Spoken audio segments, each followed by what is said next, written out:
ബംഗളൂരുവിനെ ദക്ഷിണേന്ത്യൻ അതിവേഗ റെയിൽ ഗതാഗതത്തിന്റെ കേന്ദ്രമാക്കി മാറ്റാനൊരുങ്ങി ബുള്ളറ്റ് ട്രെയിൻ പദ്ധതികൾ വേഗം പിടിക്കുകയാണ്. ചെന്നൈയിലേക്കും ഹൈദരാബാദിലേക്കുമുള്ള അതിവേഗ റെയിൽ പാതകൾക്ക് കർണാടക ക്യാബിനറ്റ് തത്വത്തിൽ അംഗീകാരം നൽകിയതോടെ ദക്ഷിണേന്ത്യയിലെ ഗതാഗത ചരിത്രത്തിൽ പുതിയ അധ്യായം തുറക്കപ്പെടുകയാണ്. നേരത്തെ കേന്ദ്ര ബജറ്റിൽ പ്രഖ്യാപിച്ചിരുന്ന ഈ മഹാപദ്ധതികളുടെ ഭൂമി ഏറ്റെടുക്കൽ, പാതയുടെ അന്തിമ അലൈൻമെന്റ്, പരിസ്ഥിതി അനുമതികൾ, സ്റ്റേഷൻ വികസനം തുടങ്ങിയ നടപടികൾക്കായി കേന്ദ്ര സംസ്ഥാനതല ചർച്ചകൾ ഉടൻ ആരംഭിക്കാനിരിക്കുകയാണ്. ബംഗളൂരു ഹൈദരാബാദ് ബുള്ളറ്റ് ട്രെയിൻ പദ്ധതി പ്രത്യേക ശ്രദ്ധ നേടുന്നതിന്റെ പ്രധാന കാരണം രണ്ട് നഗരങ്ങൾക്കുമിടയിലെ യാത്രാസമയം വലിയ തോതിൽ കുറയുമെന്നതാണ്. നിലവിൽ നിരവധി മണിക്കൂറുകൾ വേണ്ടിവരുന്ന യാത്ര വെറും 2 മണിക്കൂറിനുള്ളിൽ പൂർത്തിയാക്കാൻ കഴിയുമെന്ന പ്രതീക്ഷയാണ് ഉയരുന്നത്. IT മേഖല, വ്യവസായ മേഖല, വിദ്യാഭ്യാസ കേന്ദ്രങ്ങൾ, ആരോഗ്യരംഗം എന്നിവയിൽ ശക്തമായ ബന്ധമുള്ള ഈ നഗരങ്ങൾ തമ്മിലുള്ള അതിവേഗ ബന്ധം സാമ്പത്തിക വളർച്ചയ്ക്കും വലിയ ഉണർവ് നൽകുമെന്നാണ് വിലയിരുത്തൽ. ഇതിനിടെ ഇന്ത്യൻ റെയിൽവേസ് 2 പ്രധാന ബുള്ളറ്റ് ട്രെയിൻ റൂട്ടുകളുടെയും പ്രാഥമിക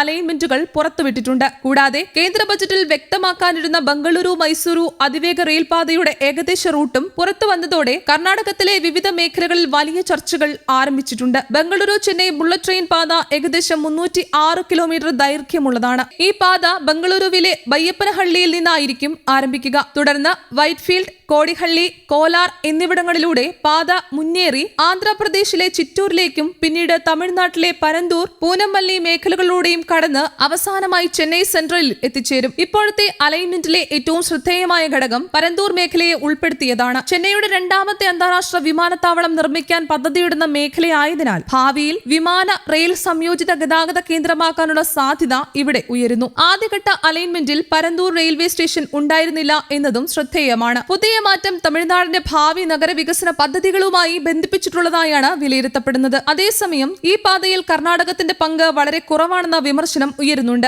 ആകെ 306 കിലോമീറ്ററിൽ ഏകദേശം 100.7 കിലോമീറ്റർ മാത്രമാണ് കർണാടകത്തിലൂടെ കടന്നുപോകുന്നത്. ഇതിനിടെ കർണാടക സർക്കാർ അസംതൃപ്തി പ്രകടിപ്പിച്ചിട്ടുണ്ട്. ബംഗളൂരു മുംബൈ ബുള്ളറ്റ് ട്രെയിൻ പാതയ്ക്കാണ് ആദ്യം മുൻഗണന നൽകേണ്ടിയിരുന്നതെന്നാണ് സംസ്ഥാന സർക്കാരിന്റെ നിലപാട്. എന്നാൽ കേന്ദ്ര സർക്കാർ ചെന്നൈ പാതയെ ആദ്യം മുന്നോട്ട് കൊണ്ടുപോകാനാണ് താൽപര്യം കാണിക്കുന്നതെന്ന് രാഷ്ട്രീയ നിരീക്ഷകർ പറയുന്നു. ബംഗളൂരുവിനുള്ളിൽ ബയ്യപ്പനഹള്ളി, വൈറ്റ്ഫീൽഡ്, കോടിഹള്ളി എന്നിവിടങ്ങളിലായാണ് പ്രധാന സ്റ്റോപ്പുകൾ നിർദ്ദേശിച്ചിരിക്കുന്നത്. നഗരത്തിന്റെ പ്രധാന ഗതാഗത കേന്ദ്രമായ മജസ്റ്റിക് മേഖലയെ ഈ പാത നേരിട്ട് ബന്ധിപ്പിക്കുന്നില്ല എന്നത് ശ്രദ്ധേയമായ കാര്യമാണ്. ഭാവിയിൽ മെട്രോയും നഗര റെയിൽ സംവിധാനങ്ങളും ഉപയോഗിച്ച് ഇവ തമ്മിൽ ബന്ധിപ്പിക്കാനുള്ള സാധ്യതകൾ സർക്കാർ പരിശോധിക്കുമെന്നാണ് റിപ്പോർട്ടുകൾ സൂചിപ്പിക്കുന്നത്. ബംഗളൂരു മൈസൂരു അതിവേഗ പാതയും നഗരവികസനത്തിന്റെ പശ്ചാത്തലത്തിൽ ഏറെ പ്രാധാന്യമുള്ളതായാണ് കണക്കാക്കപ്പെടുന്നത്. കോടിഹള്ളി, ഇലക്ട്രോണിക് സിറ്റി തുടങ്ങിയ IT കേന്ദ്രങ്ങളിലൂടെ പാത കടന്നുപോകും. തുടർന്ന് കെംഗേരി, രാമനഗർ, മാണ്ഡ്യ എന്നിവിടങ്ങളിലൂടെ മൈസൂരുവിലെത്തും. ഈ പാത യാഥാർത്ഥ്യമായാൽ ബംഗളൂരു മൈസൂരു യാത്രാസമയം വലിയ തോതിൽ കുറയും. വിനോദസഞ്ചാരവും IT മേഖലയും വിദ്യാഭ്യാസ മേഖലയും ഇതിലൂടെ വലിയ രീതിയിൽ പ്രയോജനം നേടുമെന്നാണ് വിലയിരുത്തൽ. ബംഗളൂരു ഹൈദരാബാദ് ബുള്ളറ്റ് ട്രെയിൻ പാതയും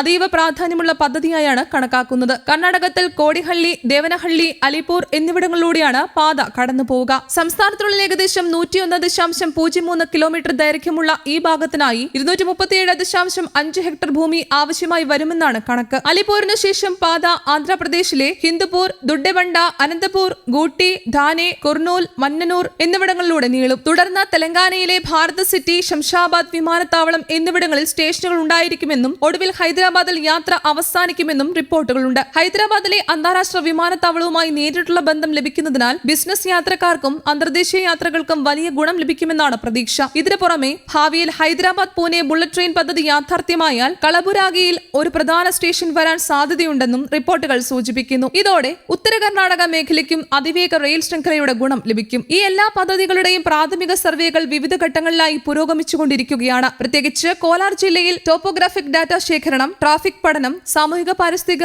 ആഘാത വിലയിരുത്തൽ എന്നിവ ഉൾപ്പെടുന്ന ലിഡാർ സർവേകൾ പൂർത്തിയായതായി അറിയിപ്പുകളുണ്ട്. ദക്ഷിണേന്ത്യയിലെ 3 പ്രധാന മെട്രോ നഗരങ്ങളെ അതിവേഗ റെയിൽ ശൃംഖല വഴി ബന്ധിപ്പിക്കാനുള്ള ഈ നീക്കം രാജ്യത്തിന്റെ ഗതാഗത രംഗത്ത് വലിയ മാറ്റങ്ങൾക്ക് വഴിയൊരുക്കുമെന്നാണ് വിദഗ്ധർ വിലയിരുത്തുന്നത്. യാത്രാസമയം കുറയ്ക്കുക മാത്രമല്ല, വ്യവസായം, വിനോദസഞ്ചാരം, IT മേഖല, വിദ്യാഭ്യാസം, നഗരവികസനം എന്നിവയ്ക്കെല്ലാം ഈ പദ്ധതികൾ ദീർഘകാല പ്രയോജനം നൽകുമെന്ന പ്രതീക്ഷയിലാണ് ജനങ്ങളും ഭരണകൂടവും. News desk, Kerala Kaumudi.